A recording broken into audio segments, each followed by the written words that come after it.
Hi friends. మనకు పుస్తకాల్లో ఉన్న చరిత్ర అది నిజంగా పూర్తిగా నిజమా? లేదా గెలిచిన వాళ్ళ కథనా? తెలుసుకోవాలంటే ఈ ఫ్యాక్ట్ చూడండి.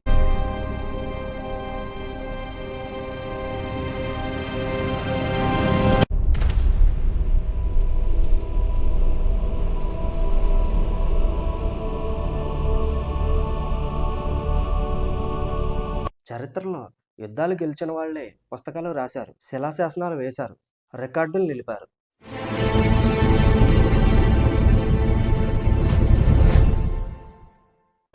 Their defeat is carved in stone, their names forgotten.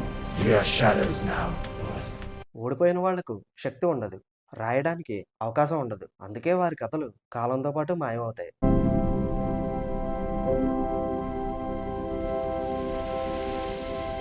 అందుకే మనకు తెలిసిన చరిత్రలో కొన్ని నిజాలు మిస్సింగ్. చరిత్ర అంటే జరిగినది కాదు, గెలిచిన వాళ్ళు చెప్పినది.